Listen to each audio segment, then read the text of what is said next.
kasama namin si Ma'am Emilia. Siya yung nag-picture-picture sa amin. Pag-visit nyo sa po. Oh, welcome Sana babalik po. kayo.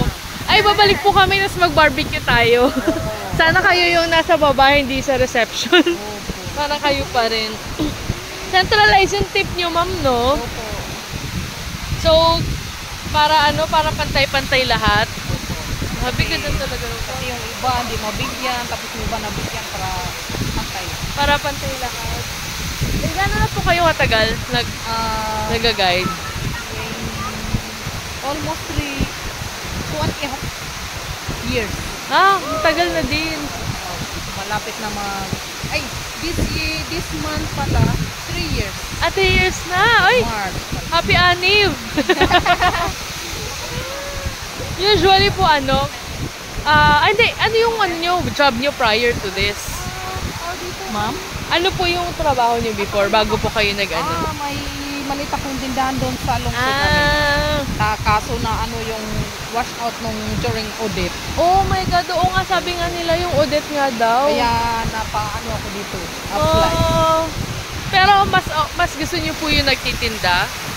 Kasi okay po yung negosyo ko noon, ma'am. Wala pang COVID at saka wala pang audit. Kaya noon, hindi ko pinansin dito mag-guide. Mag-guide? Oo. Uwi lang kami dito pag weekend. Naghahay kami dito. Pero yung ko na mag-guide, wala. Wala. Kaso nung pag-audit na wash out kasi yung ko. Kaya nag-try ako kung ano bang buhay ng tour guide. Ganun talaga. Alam niyo po ba, ganun din ako. Magto-tour guide ako ngayon sa sa Intramuros. Pinag-aaralan ko na yung mga ruta. Ma'am, rides kabayo sa Intramuros. Opo, may mga kabayo po. Sa amin naman walking tour. Ganyan din po. Kasi nawala yung kinabubuhay ko eh. Na nahinto. So, buti tapos na lang. Malaki kasi yung sa COVID.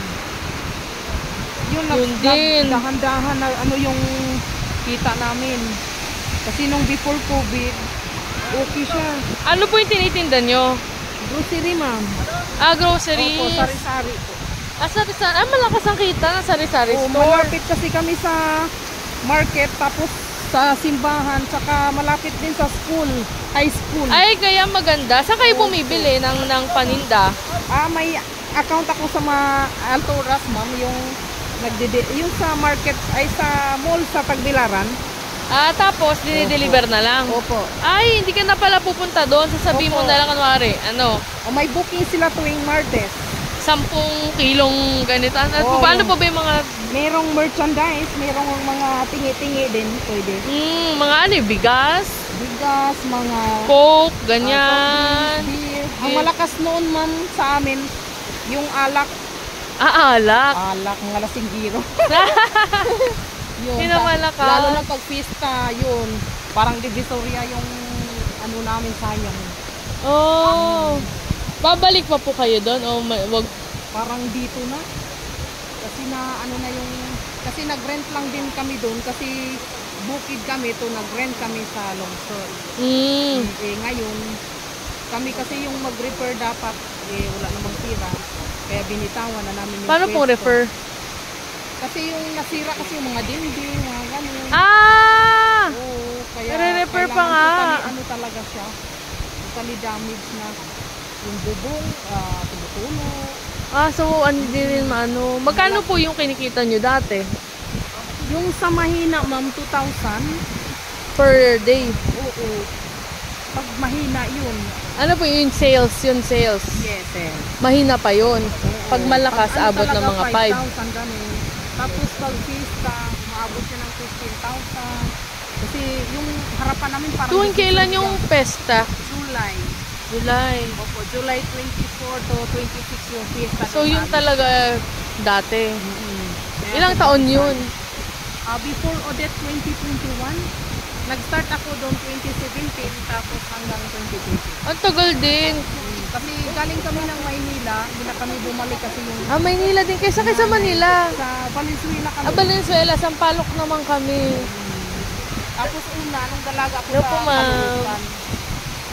Dalaga kayo sa Caloocan. Manila girl pala din kayo. Sa Caloocan ako nagtrabaho yung Yutraco Sweetening.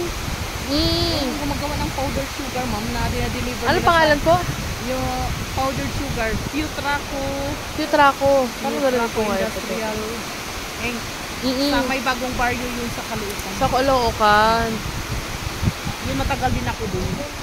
Pero- Naikot ko na yung mga area. Pero ngayon, masaya po kayo sa pag-guide. Una na din kahit ngayon kunti lang yung sweldo naman kasi mahina kung may tao pa.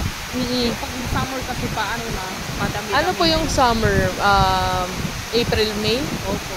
Ano ba na ba ngayon? March pala. Yeah, March, April, May. Hanggang- Hanggang July kasi nga piyesta. Hanggang Mayo yan maraming guest. Magkano po yung nauuwi niyo pag pag hindi masyadong malakas? Ngayon ang sahod namin 4,000 lang monthly kasi. Monthly. 5,000?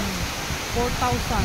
4,000 monthly? Oo, kasi marami kami, kami, 17 tour guide, tapos kasama kasi yung barangay Tanod na nag-duty. Kaya Hati-hati maabot kami sila ng lahat. 19. Mag-divide sa Mag-divide. yung kita namin today, divide 19.